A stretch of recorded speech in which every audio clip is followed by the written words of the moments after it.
Gérer pour le maître, jusqu'à ce qu'il vienne. une étude sous la direction de Edouard Red est présentée dans L'aventure dans la parole avec Henrietta, et Rony. avec la contribution musicale de Robert G. Nous sommes enchantés de vous souhaiter la bienvenue en vous accueillant sur votre chaîne pour un nouveau trimestre. Du 31 décembre 2022 au 24 mars 2023. Communiquer avec vous à travers les minutes que nous passons chaque jour nous font du bien et nous pensons qu'il en est de même pour vous. Alors nous vous invitons à marquer votre appréciation En cliquant sur le pouce et en vous abonnant pour recevoir les notifications, en laissant des commentaires sur ce que vous avez compris et en partageant le lien au maximum avec vos connaissances. Nous abordons une nouvelle série autour de la gestion chrétienne de la vie. Et aujourd'hui, nous vous proposons l'introduction de tout le trimestre. Il nous est difficile de comprendre pleinement la relation que notre Dieu, le Créateur de l'univers, veut avoir avec nous, êtres humains. L'idée même d'une relation avec Dieu est stupéfiante.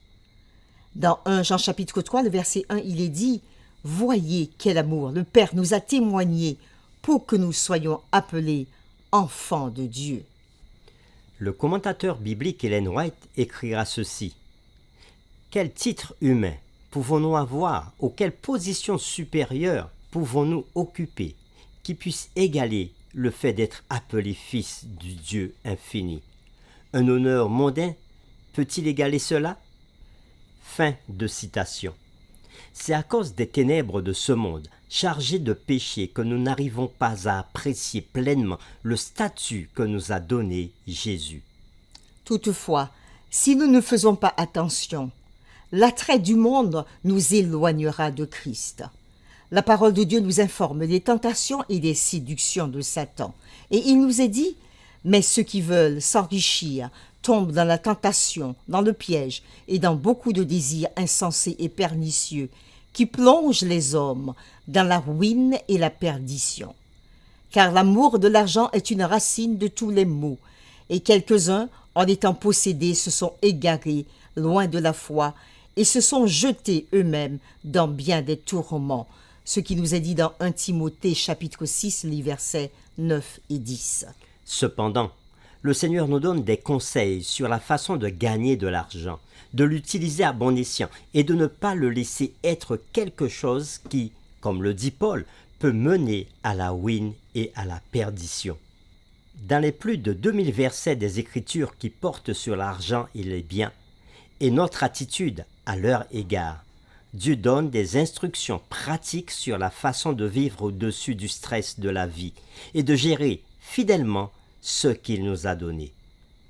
Et dans les leçons de ce trimestre, nous étudierons l'idéal de Dieu dans notre relation avec lui et nous verrons clairement comment nous pouvons développer une confiance si profonde que nous lui resterons fidèles même lorsque nous ne pourrions ni acheter ni vendre, d'après ce que dit Apocalypse chapitre 13, le verset 17. Mais ce genre de foi ne vient pas du jour au lendemain. C'est en gérant fidèlement ce que Dieu nous a donné que nous pouvons être préparés même maintenant à tout ce qui se présentera à nous. Dieu est le détenteur des ressources et quand nous travaillons avec lui, il nous permet de les gérer pour lui. Le but du Sauveur est que les êtres humains purifiés et sanctifiés soient sa main secourable.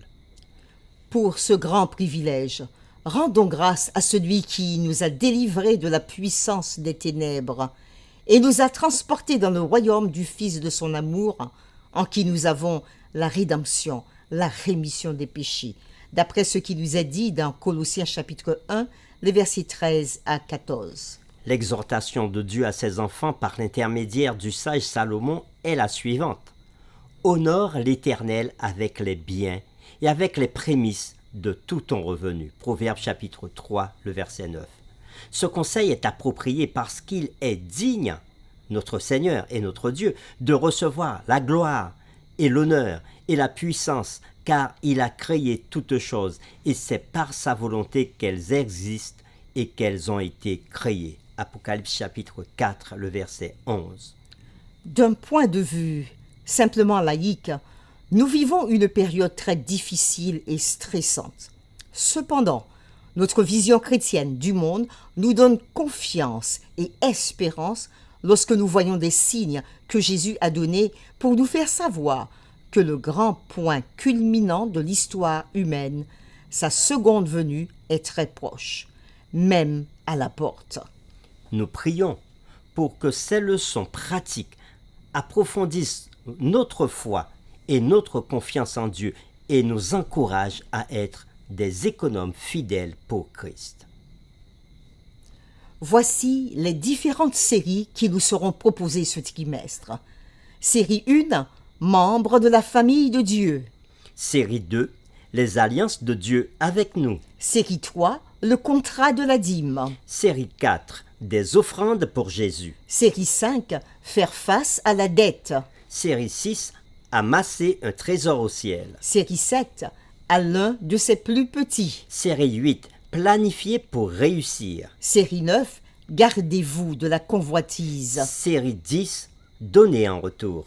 Série 11, gérer les moments difficiles. Et la série 12, les récompenses de la fidélité. Et pour cette semaine, qui s'étend du 31 décembre 2022 au 6 janvier 2023, l'étude de la semaine a pour thème Membres de la famille de Dieu.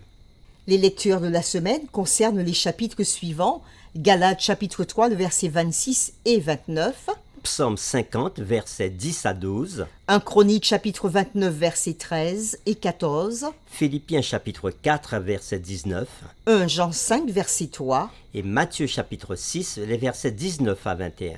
Notre verset à mémoriser cette semaine que nous vous invitons à dire avec nous se trouve dans 1 Jean chapitre 3, le verset 1. Voyez quel amour le Père nous a témoigné pour que nous soyons appelés enfants de Dieu. Nous vous invitons à le redire avec nous, 1 Jean chapitre 3, le verset 1. Voyez quel amour le Père nous a témoigné pour que nous soyons appelés enfants de Dieu. Et c'est avec les séquences suivantes que nous le ferons.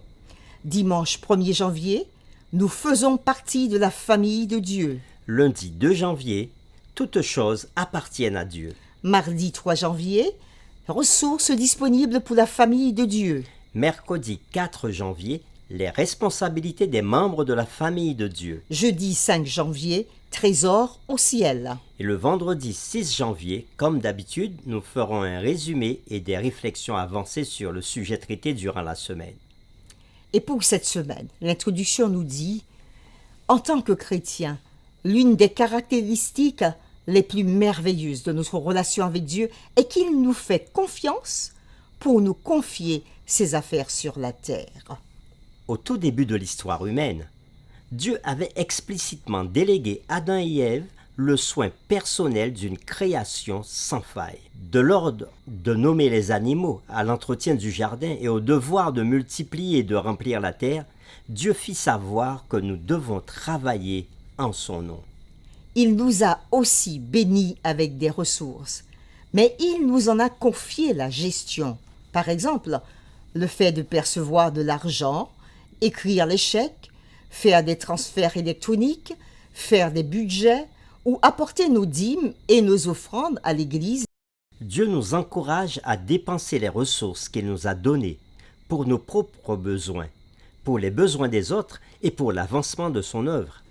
Aussi incroyable que cela puisse paraître, nous sommes ceux à qui Dieu a confié l'éducation de ses enfants, la construction de ses bâtiments et l'éducation des générations futures.